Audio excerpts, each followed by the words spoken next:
The fork. It is one of the most satisfying tactics in chess, and one of the first that beginners learn to recognize.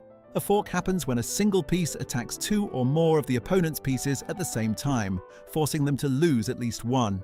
The knight is the most feared forking piece because of how it moves. Its unusual L-shaped path allows it to jump over other pieces and attack from angles that are easy to miss. A well-placed knight fork can win a rook, a bishop, or even put the king and queen under attack simultaneously. Queens, pawns, and bishops can fork too, but the knight fork is the one that tends to catch players off guard most often. The pin. A pin occurs when a piece cannot move without exposing a more valuable piece behind it to capture. There are two types: an absolute pin, where the piece behind is the king, making it illegal to move the pin piece, and a relative pin, where moving the piece would simply lose something valuable. Bishops and rooks are the most common pinning pieces, and the tactic is most effective when the pin piece is being asked to defend something it can no longer protect. Exploiting a pin often involves piling pressure onto the pinned piece until it collapses under the weight of the attack. The skewer. A skewer is essentially the reverse of a pin. Instead of attacking a less valuable piece to get to the one behind it, a skewer attacks a more valuable piece directly, forcing it to move and exposing the less valuable piece behind it to capture. The king is frequently the target of a skewer because it must move out of check, leaving whatever sits behind it undefended. Rooks and bishops are the primary skewering pieces, and the tactic tends to appear most in endgames when pieces have more open lines to operate on. The discovered attack. A discovered attack is triggered when one piece moves out of the way to reveal an attack from another piece behind it. The moving piece does not need to make a threat itself. The danger comes from whatever was hiding behind it.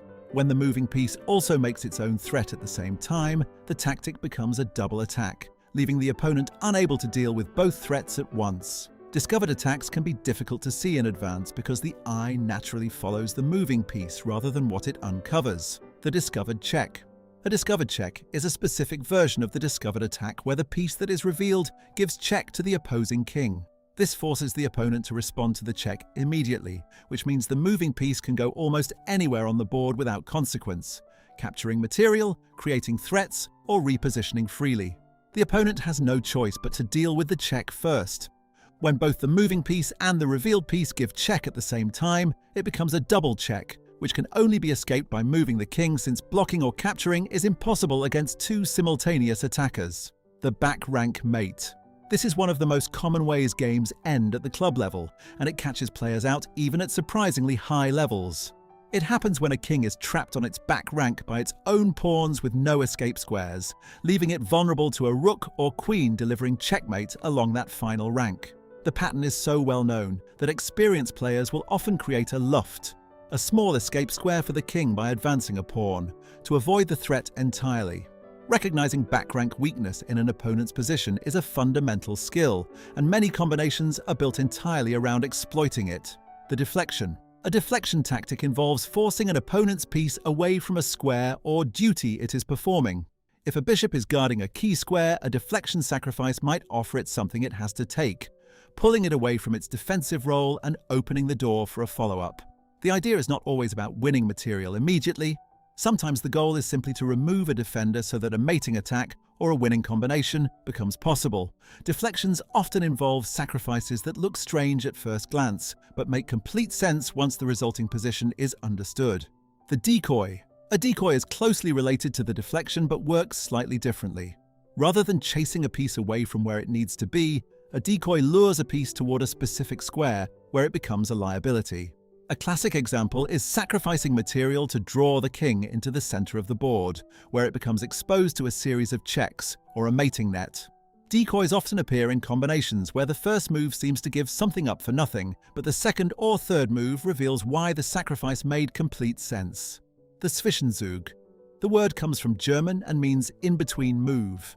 Rather than responding to an opponent's threat in the expected way, a player first makes another move entirely, one that creates an immediate and urgent threat of their own, before dealing with the original problem. This forces the opponent to react, often changing the nature of the position significantly before the original sequence continues. Zwischenzugs can completely change the evaluation of what looked like a forced line, and missing them is one of the most common calculation errors at every level of chess. The Zugzwang. Also from German, Zugzwang means compulsion to move. It describes a position where a player would be perfectly fine if they could simply pass their turn. But because chess requires a move to be made, every option available only makes the situation worse.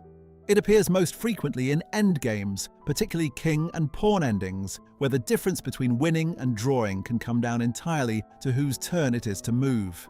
Zugzwang positions are often the hidden goal behind long maneuvering sequences, one player quietly engineering a position where the other has no good moves left. The Windmill. The Windmill is one of the most visually spectacular combinations in all of chess. It involves a series of alternating discovered checks and direct checks that force the king to shuffle back and forth while the attacking piece captures material on every single move. The king has no choice but to keep moving since every position is check, and by the time the sequence ends, the attacking side has often won several pieces. The most famous example occurred in 1925, when Carlos Torre used it against Emanuel Lascar, stripping him of piece after piece in a combination that still astonishes people today. The overload. An overloaded piece is one that has been given more defensive responsibilities than it can actually handle. When a single rook is asked to guard the back rank and defend a key pawn at the same time, a well-timed attack on one of those duties forces it to abandon the other. Identifying overloaded pieces is a skill that separates good tacticians from great ones. Rather than looking for flashy combinations, they quietly map out which pieces are doing too much work and then find a way to exploit the contradiction. Many combinations that look brilliant on the surface are actually just the logical result of an opponent's piece being stretched too thin.